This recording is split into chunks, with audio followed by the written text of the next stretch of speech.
दोस्तों, आशना हिंदी पॉडकास्ट पर आप सभी का बहुत बहुत स्वागत है। मैं आरिफ शेख हाजिर हूँ आपके लिए एक नया एपिसोड लेकर। आज हमारा ये 5वां पॉडकास्ट प्रसारित हो रहा है। जैसा कि हमने आपसे पहले ही कहा था, हम नए नए विषय को लेकर आपसे पॉडकास्ट पर मिलते रहेंगे।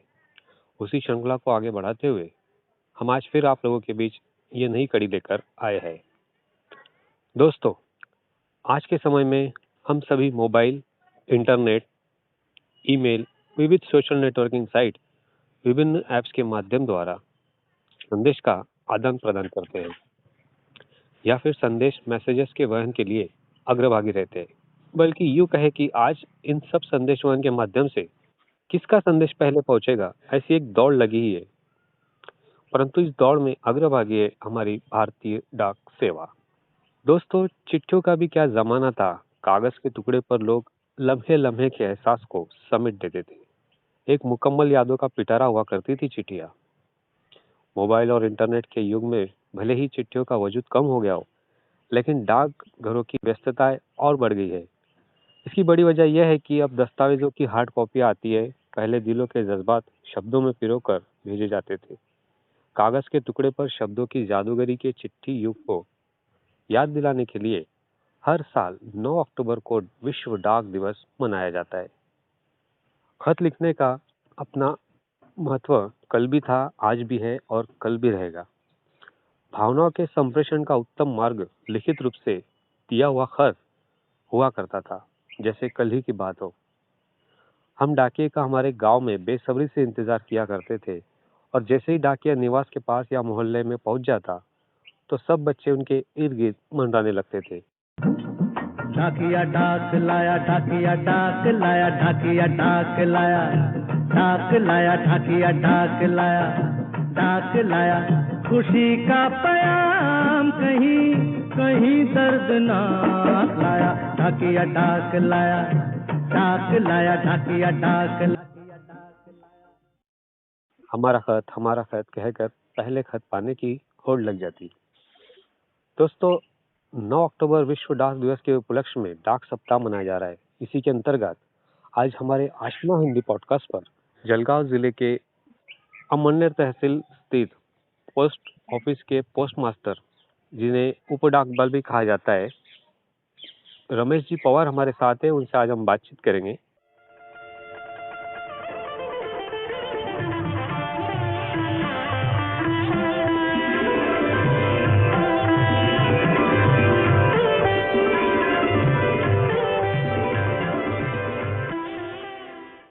रमेश जी, हमारे आशना हिंदी पॉडकास्ट पर आपका बहुत बहुत स्वागत है। बहुत बहुत धन्यवाद। आशना हिंदी पॉडकास्ट के सभी श्रोताओं को मेरा नमस्कार। रमेश जी, आप डाक विभाग से जुड़े हैं, तो कितने वर्षों से आप डाक विभाग से जुड़े हैं? सर जी, जिंदगी के पूरे 40 साल डाक विभाग में मैं कार्यरत रहा। घर परिवार कम और डाक परिवार ही ज्यादा। डाक परिवार ही आखिरी मेरा घर परिवार बन गया। अच्छा जी। संचार के माध्यम में काफी बदलाव हुए। आधुनिक समय में भी महत्वपूर्ण भूमिका डाक विभाग निभा रहा है। सेवा संचार की सबसे पुरानी विधि के रूप में इसे जाना जाता है। हालांकि वर्तमान में भले संचार के नए नए साधन हमारे पास उपलब्ध है, लेकिन संचार पद्धति के लिए लोगों को उस समय की याद दिलाता है जब ये पत्र का आदान प्रदान करते थे। इस बारे में आप क्या कहेंगे? आज भी संचार के भले नए साधन माध्यम उपलब्ध है, फिर भी आज भी लेह लद्दाख तक जो स्लम एरिया है, देहात है, वहां तक आज भी जहां नेटवर्क नहीं पहुंच सकता है, वहां डाक विभाग एक अच्छी तरह से अपनी सुविधा दे रहा है। यहाँ तक कि उनके काम के प्रति स्वर्गीय प्रधानमंत्री जी ने एक बार कहा था कि भारत का डाक विभाग देश की एक रीढ़ की हड्डी है। आज भी विभाग के प्रति लोगों के मनों में श्रद्धा और विश्वास है और यही विभाग की एक विशेषता है। जी, डाक विभाग की अगर बात करें तो हम आज सोशल मीडिया से जुड़े हैं। पत्राचार आज नहीं होता, उस थोड़ा कम हो गया है। उस दौर में और आज के इस दौर में क्या अंतर है? सोशल मीडिया का तो प्रभाव गतिमान है और हमें ये भी एक नया तंत्रज्ञान है, उसे तो हमें स्वीकार करना ही है। कल और आज में पत्राचार में जो उल्लेख करने की बात मैं करना चाहता हूँ जी। कि तंत्रज्ञान तो हमें स्वीकारना है, उसमें ग्राहकों की सुविधा है, एक सरल और आसान तरीका है, कर्मचारियों के लिए भी वो सुविधाजनक ही है और ये समय की जरूरत भी है। फिर भी आज भी इसी वक्त देहात या दूर इलाकों में रहने वाले जहाँ ये सेवाओं का अभाव है, वहां तक हमारा डाकिया आज भी परंपरागत रूप से रजिस्ट्री, मनी ऑर्डर, पत्राचार कर सकता है, लोगों से डायरेक्ट संवाद उनका हो सकता है। ऐसा ये दोनों का मतलब परंपरागत और आज की स्थिति का एक बहुत अच्छा मिलाप है और इसकी एक गौरवशाली इतिहास डाक विभाग में रहा है। डाक विभाग एक निरपेक्ष भाव से अपना ये कार्य आज भी परंपरागत रूप से लोगों को मनों में बैठकर काम कर रहा है। जैसे कि आपने कहा कि आज पत्राचार कम हो गए, लोग डाकिया का इंतजार करते थे, आज भी लोग डाकिया का इंतजार करते हैं, क्योंकि आज भी अगर हम पत्राचार करें, पत्र लिखे, तो आज भी आखिर पत्र तो इंसान का भावनाओं का आईना होता है ना सर जी। हाँ, उनके खाली हस्ताक्षर देखने से ही गांव में जो हमारे अडानी माँ बाप रहते थे, तो वो खाली हस्ताक्षर देखते ही पहचान लेते थे कि डाकिया ने जो डाक डाला है वो का पत्र है। मतलब आज भी भावनाओं के साथ जुड़ा हुआ एक भावनाओं का विश्व आज भी वो अपने भारत की संस्कृति में एक गौरवशाली इतिहास बना हुआ है। मेरा डाकघर है और उनका मुझे बहुत सारा अभिमान है। बिल्कुल। रमेश जी, अभी भी डाक विभाग पुरानी बिल्डिंग्स में ही चल रहा है, जैसे जो अंग्रेज शासन काल में बनी थी उसी में चल रही है सभी। और सर जी, एक तो एक दुनिया का सबसे बड़ा नेटवर्क है। बिल्कुल, इसमें कोई दो राय नहीं। 1.5 लाख तक डाकघर शहरों और देहातों में बसे हुए हैं।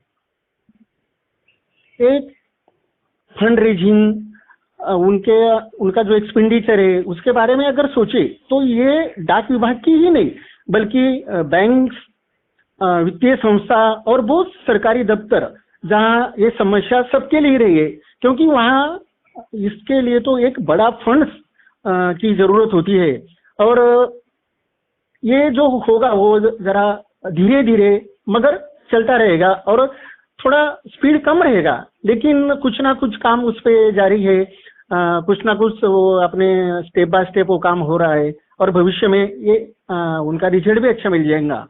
और गांव ग्राम पंचायत रहती है, गांव पंचायत में तो अभी सरकारी आदेशों के अनुसार गांव ग्राम पंचायत में भी अभी पोस्ट ऑफिस के लिए जगह उपलब्ध कर दी जा रही है, तो ये एक वो भी समस्या बहुत कम हो गई है।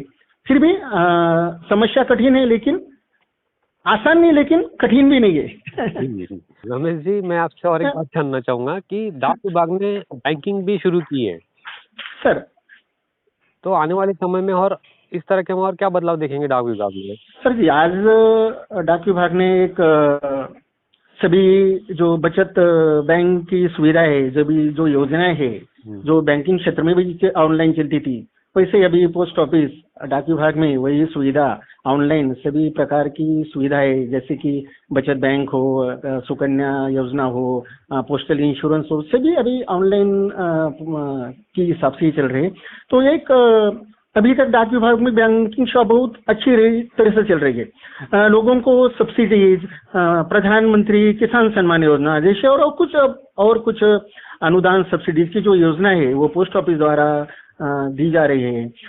कस्टमर सर्विस सेंटर चलाया जा रहा है। इंडियन पोस्टल बैंक के द्वारा लोगों को उनके घर तक उनका पैसा पहुंचाया जा रहा है। भविष्य में उनके बारे में भी ये जो सुविधा है वो अच्छी तरह से देती रहेगी और उसमें एक उज्जवल भविष्य डाक विभाग का है। और लोगों के प्रति जो ये बदलाव हो रहा है वो लोगों के प्रति एक उज्जवल भविष्य का ही एक मायना रखती है। यहाँ तक कि कोरोना के समय में सर जी, कोरोना के समय में विभाग ने बैंकिंग सुविधा में जो काम किया उसके लिए तो केंद्र सरकार ने भी उनकी बहुत सराहना की है। आप तो जानते होंगे कि नोटबंदी के पीरियड में देश भर में पोस्ट ऑफिस ने लोगों को जो सेवाएं दी है, बैंकिंग सेवाएं दी है या नोट एक्सचेंज का जो काम किया है, वो सेवाएं तो कई वित्तीय संस्था और बैंक से भी कहीं अच्छी होने की बहुत आपके मीडिया ने बहुत दखल ली है और उनका बहुत गौरव किया है, उनकी बहुत सराहना की है।